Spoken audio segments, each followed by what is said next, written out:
nkuko mubizi mu minsi ishize isi yose yashyizwe mu rungabangabo n'inkuru y'ibitero bidasanzwe byibasiye Irani. Ibihugu bikomeye birimo Amerika, Isiraheli, Irani ndetse n'Uburusiya biri kuvugwaho uruhare rukomeye rugaragara muri izi ntambara cyangwa se muri uru rugamba. Ariko kimwe mu bihugu bikomeye nk'Uburusiya buravuga iki kuri iyi ntambara cyangwa se bwafashe izihe ngamba zikomeye kuri Amerika kuko yarashe kuri Irani? Kandi subscribe kugira ngo tubane umunsi ku wundi tuze kurebera hamwe ibijyanye n'izi ntambara ziri kwera muri Irani. Mu by'ukuri kuva tariki 21 Kamena 2025 Irani yinjiye mu bihe bikomeye by'intambara. Ubwo ibisasu by'ibiturika byagaragaraga mu duce dutandukanye tw'igihugu cya Irani, harimo za site z'ikoranabuhanga, ndetse izo z'ikoranabuhanga akaba ari site z'ikoranabuhanga rihanitse cyane.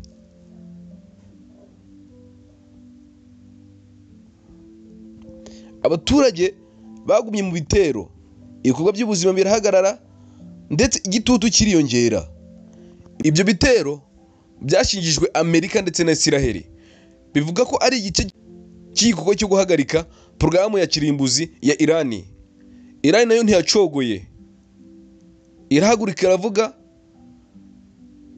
ivuga ko izihorera. Minisitiri w'ububanyi n'amahanga wa Irani yavuze ko ibyo bitero ari icyaha gikomeye cyane ku mahoro y'isi, ndetse avuga ko Irani ifite uburenganzira bwo kwirwanaho uko byagenda kose. Ndetse Uburusiya nabwo ni kimwe mu bihugu bikomeye byemeje gukomeza kwivanga mu bibazo by'akarere ka Middle East. Ntibwatindiganyije kugira icyo buvuga ku ntambara ziri muri Irani, ariko cyane bibanze ku bisasu byarashwe na Amerika, ubwo n'Uburusiya. Umuvugizi wa Minisiteri y'Ububanyi n'Amahanga w'Uburusiya yavuze ko ibitero byakozwe kuri Irani bigaragaza ubushotoranyi bwuzuye kandi binyuranyije n'amategeko mpuzamahanga. Yakomeje agira ati, isi iri hafi kugwa mu ntambara ya gatatu y'isi kubera amahitamo adatekerejweho y'ibihugu bikoresha intwaro, ndetse bigakoresha intwaro zikomeye.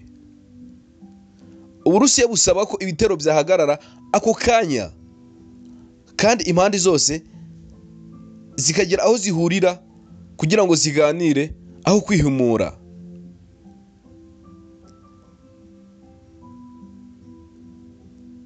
Umwe mu bayobozi bakomeye muri Rusiya, Medvedev, yavuze ko Trump atangiye indi ntambara ku isi. Ibi bigaragaza ko Uburusiya bushyigikiye Irani ku buryo bugaragara rwose, kandi bukemeza ko hakenewe ibiganiro ho gushyiraho intwaro ku meza kugira ngo abantu barwane cyangwa se abantu batakaza ubuzima bwabo. Nubwo Uburusiya bunenga ibitero, ntabwo bwavuze ko buzohereza ingabo zabwo muri Irani, ariko buhamya ko buzakomeza gutanga ubufasha mu buryo bwa diplomasi cyangwa se ubukungu n'ikoranabuhanga kugira ngo Irani ibashe kuba yava mu bibazo irimo cyangwa se ibashe kuba yava mu ntambara. Ngo ariko bibaye na ngombwa intambara ziragumaho, Uburusiya buzakora uko bushoboye bufasha Irani kugira ngo butsinde izo ntambara. Mu kwezi kwa mbere kw'ibihumbi 2025 Uburusiya na Irani basinyanye amasezerano y'imyaka 20 y'ubufatanye bwagutse. Ubufatanye harimo ubushakashatsi, ubufatanye bwa gisirikare ndetse n'ubucuruzi. Nubwo amasezerano yabo atavuga ko bazarwana, ariko Irani mu gihe cy'intambara ntago ishobora kubaho itatakambira Uburusiya. Bityo rero Uburusiya bwemeza ko Irani itasinywa burundu, ahubwo bwakora uko bushoboye bukayifasha. Impamvu Uburusiya bushobora gushyigikira Irani zo zirahari ndetse ni nyinshi.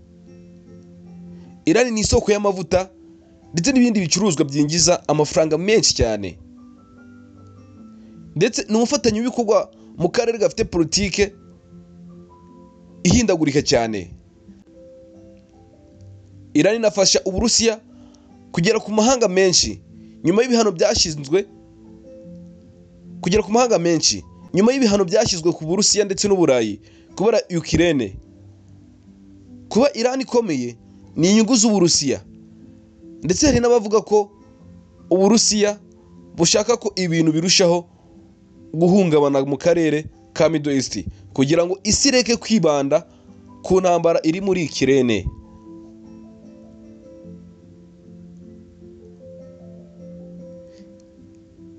Iyi si nk'inkuru yagarutse, Uburusiya na Amerika bahora bahanganye mu ruhando rwa diplomasi.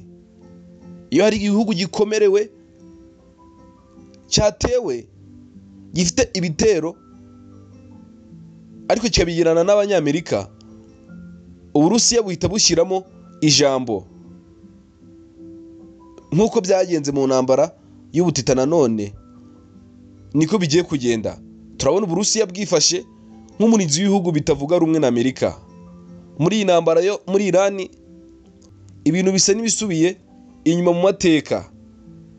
Abantu barimo baribaza ati se ni ukurengera uburenganzira bw'isi cyangwa ni inyungu za politiki mu bihugu bikomeye biri gushaka kwirengera ubwabyo?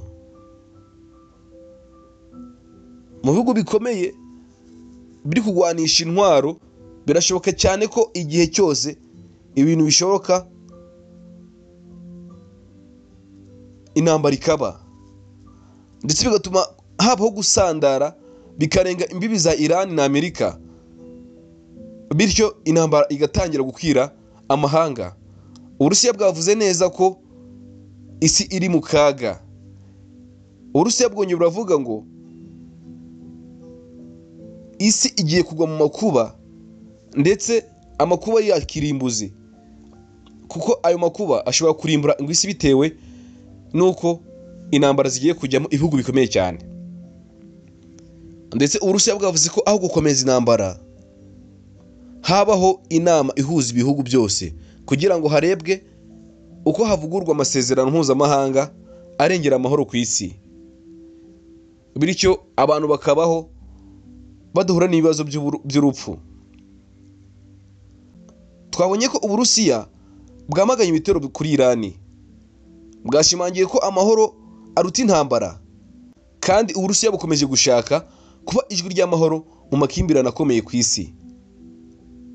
Ese koko Uburusiya buravugira amahoro cyangwa hari inyungu nyinshi zihishe inyuma yo gushyigikira Iran? Turacyategereje, ariko Uburusiya bwahaye gasopo Amerika kugira ngo Amerika itongera kurasa kuri Iran. Bwavuze ko ntihagira ikiba bakongera kurasa ibintu birabe bibi cyane kurushaho. Tuje gutegereza icyo Amerika iri bivugeho, kandi subscribe kugira ngo tuze kubana umunsi ku wundi ibiganiro nk'ibi bitaza kuducika, kugira ngo tuze kumenya aho isi iri kwegana cyangwa se aho isi iri kwerekeza